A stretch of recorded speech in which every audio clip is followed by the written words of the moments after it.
ඔන්න මම අද හදන්න යන්නේ රසමස සූසි රෝල් එකක්. ඉතින් ඉස්සෙල්ලම බටර් ග්‍රෑම් 125යි සීනි ග්‍රෑම් 125යි දාලා හොඳට බීට් කරගන්න.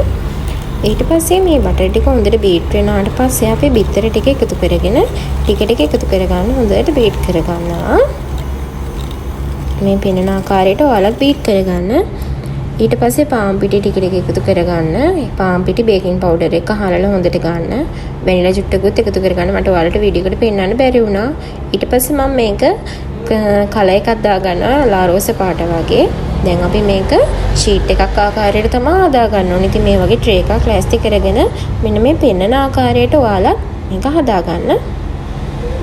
සෙල්සියස් අංශක 150ට oven එක ප්‍රීහීට් කරගන්න විනාඩි 10ක්. ඊට පස්සේ අපි මේ කේක් තැටිය දාලා විනාඩි 40ක් විතර බේක් කරගන්නවා. ඉතින් මේ තියෙන බේක් කරගත්ත ෂීට් එක වලට පේනවා ලස්සනට තියෙනවා. දැන් අපි මේක රෝලක් විදියට මෙන්න මේ ආකාරයට නවා ගන්න සර්වියට් පේපර් එකක් තියෙන සර්වියට් පේපර් එක ගන්න. මේක නවාගෙන අපි මේක ශීතකරණයේ පැය භාගයක් විතර තියෙනවා. දැන් මේ තියෙන්නේ ශීතකරණයෙන් ගත්තට පස්සේ තියෙන කේක් එක.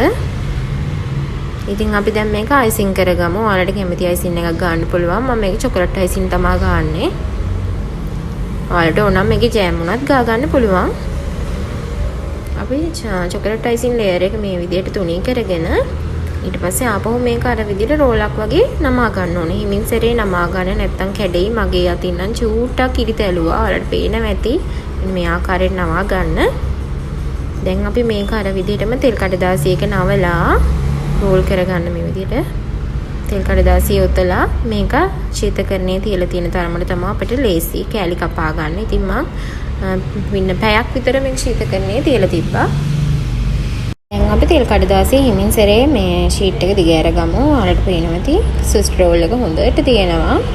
ඉතින් මේක හරිම සොෆ්ට් එකට තියෙනවා. අපි දැන් මේක ඩෙකොරේෂන් කරගමු. මම මේකට චොකලට් ටිකක් දාලා ඩෙකොරේෂන් එකක් කරගන්නවා. ඉතින් චොකලට් දැම්මම අමුතු රසක් තියෙනවනේ. ගොඩක් රසවත්. ඉතින් චොකලට් දාලා මම මේක ලස්සන කරගන්නවා. ඔයාලට කැමති දෙයක් දාලා මේක ඩෙකොරේෂන් කරගන්න පුළුවන්.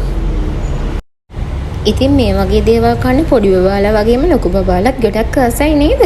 ඉතින් ඔයාලත් මේ විදියට හදලා try කරලා බලන්න. ඉතින් මම මේක මෙන්න මේ විදියට ඩෙකොරේෂන් කරගත්තා. මේක ලස්සනට තියෙනවා. ඉතින් ඒ වගේම රසටත් තියෙනවා. ඔයාලත් හදලා බලන්න. බය වෙන්න එපා මේක හදන්න. දැන් මම කේක් එක කපලා පෙන්නන්නම් ඔයාලට බලන්නකෝ. සොෆ්ට් එකට කැපෙනවා. මේක ශීතකරණයේ තියලා ගත්තාම තමයි කපා ගන්න ලේසි වෙන්නේ.